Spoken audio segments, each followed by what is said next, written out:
Hi everybody, welcome to our Thursday tips and tricks with Deb here at Studio 180 Design.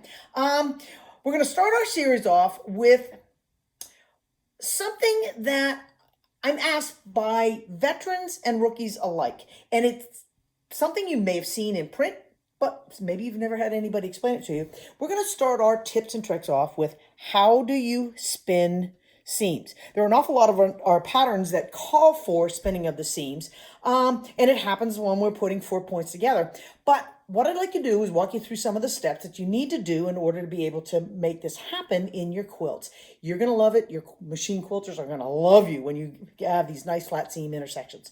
So when you go to make a 4-patch. This is often seen in conjunction with 4 patches. When you go to make 4 patches, the first thing you need to do is to make sure that the units that you're making to create your 4-patch are both pressed in the same direction. When I look at these, both of these seams are pressed toward the dark fabric. That makes sense. That's what most of us would do intuitively.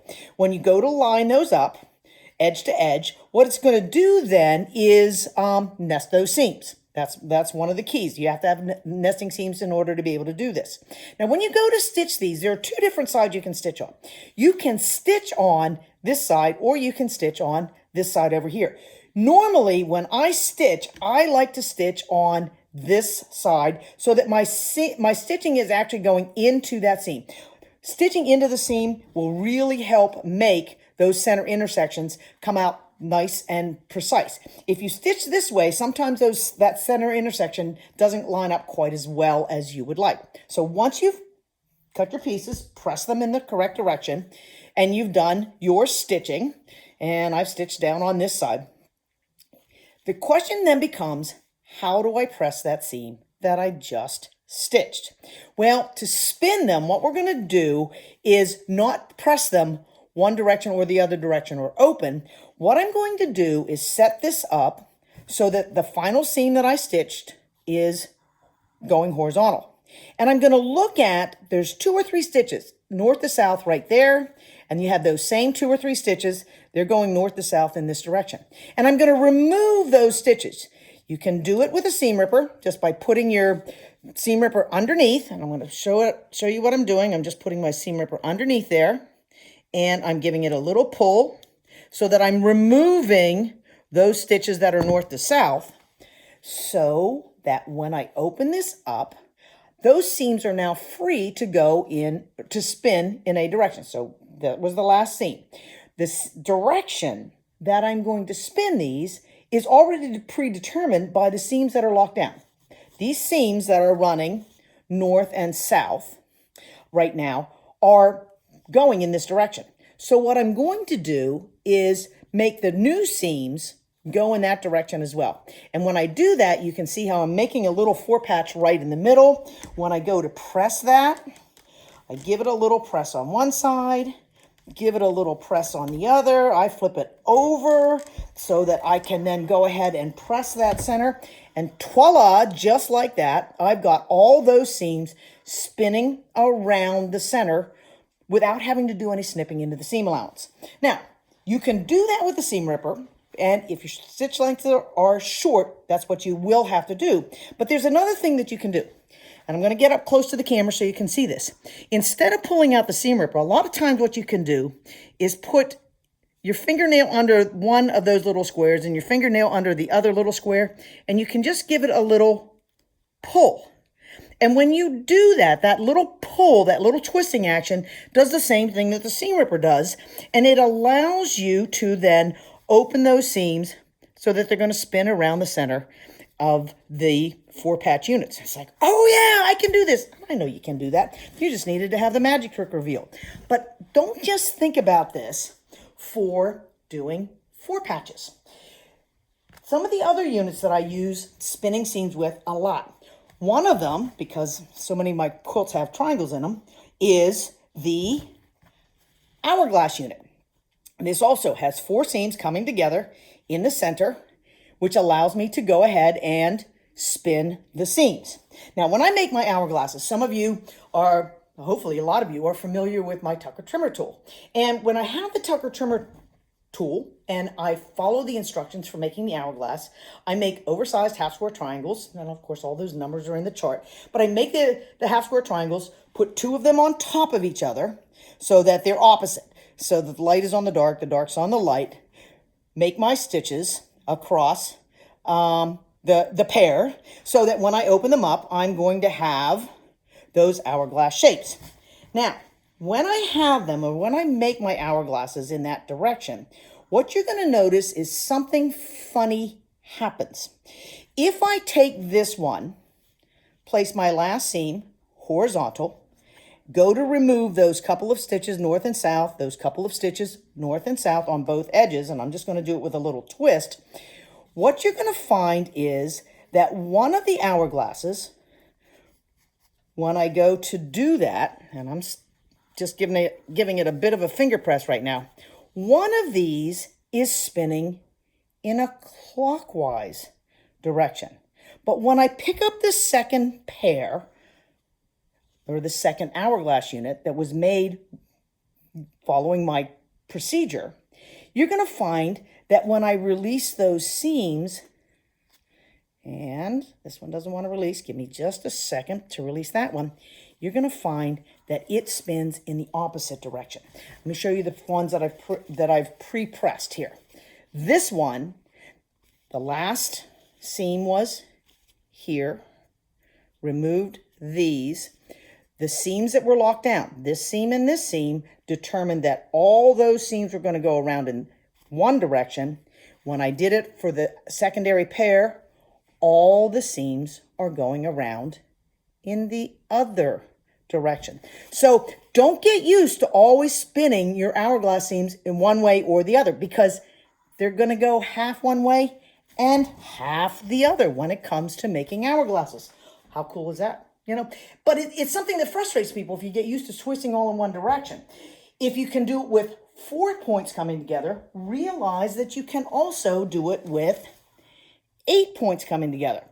And again, this is half square triangles.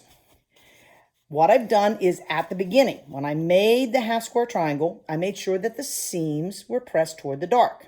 So this one's pressed toward the dark, this one's pressed toward the dark, pressed toward the dark, and pressed toward the dark. When I join them together in the pairs, I follow the path of the pressing.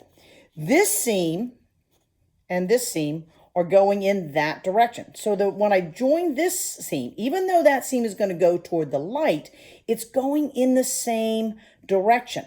And that same path will be followed on the other one. The two seams that are locked down, when you stitch here, are going in this direction. So make sure that the center seam that you've just stitched goes in that direction, so that when you do your final seam, which is the seam that you're stitching here, when you go to press it, if you remove those north-south stitches here, and you remove those few little north-south stitches right here, when you open that up, you can make, let's see if we can get it open. You can make all 8 of those seams spin around that center point, that center seam intersection. And I'm going to give this a press since I've been handling it. Look, whoops. Let me do that one more time. Little press there. You can see that what I have is a cute little pinwheel right smack dab in the middle of my piece. So think about it at the beginning. Start pressing your seams all in the same direction. If you are somebody who likes to press your seams open, realize that you can, with those first couple of seams, press those open between that when you're making your half square triangles, but be consistent with the seams when you're putting the pairs together to press them all in the same direction so that you can spin around the center. And of course, if you can do it with hourglass units, you ought to be able to realize that you can do it with the units that we do for the Lemoyne star. Again, what I do if I'm going to spin the seams around the center with the Lemoyne star is I make sure to look at the back to examine which way the seams are already locked down. The seams in this instance are all going this way, this way, this way, this way, this way, and this way. So that center seam that has not been pressed yet, I want to make sure that I'm pressing it toward the green diamond. Put that green diamond on top. Set my seams. Press it over so that that seam, that center seam for the creating a square, is going in the same direction as all the other seams. So that when I put those together then, and I'm showing you the back here, you can see that every seam rotates around the center in the same direction, and you get this cute little tiny kind of funky pinwheel in the middle. Now, if you are at this stage and you get rid of your dog ears, if you press this and clean up the dog ear here, what will happen is you'll have a center that looks like this, that looks just like the one that we showed you when we did the half square triangles. So hopefully this has taken the mystery out of spinning seams. You do not make any cuts into your seam allowances. All you're doing is simply removing a couple of stitches. Put your the last seam that you sewed east to west. Focus on the seams that are in the seam allowance going north to south. Remove them either with a little twist of your seams with your fingernails underneath and give it a little twist, or simply remove it with your seam rippers. Hopefully you're going to enjoy that. But before we go, I'm going to show you a couple of quick, it doesn't have to be always simple what you're making. This is a great little block, and because I've taken that step when I'm pressing to press all the seams in the same direction, you can see that it spins around the center. This is another one. These guys are hanging here on my design wall. I just have to show them to you quickly. There's another one. All those seams when I was constructing this is a block that was constructed with my wedge star, and all those seams go around in that direction. A lot of times you can, if you're interlocking a lot of 4-patch units together, like we did in this pattern that's called 4-Patch Frenzy, what you'll see is, let me grab this so you can take a look at it up close and personal. Look at how all those different seams are spun. Not all of them, but many, many, many of those seams can be spun so that you have those nice flat intersections that make your piece look better, feel better, and your machine quilter has no problem hitting those seams with their needles. So included with this, we're going to give you a listing of all the patterns that we've got that have 4 patches in them or hourglass units in them that we've actually illustrated how to spin these seams. Hopefully you're going to have some fun doing this, and hopefully you're all going to come back next Thursday. One of the things that we want you to do when you watch these videos, think about things you have questions about. Post that, let us know. You know, if you have questions about any of the techniques, I was talking a little bit about the hourglass. If you have any questions about that, take a few minutes, plug in our videos, go to the website, and, you know, watch one of the videos on how to make an hourglass unit. So till next week, you guys have a great week. Be productive, be creative, be safe, and be healthy. Good luck to everybody. See you next week.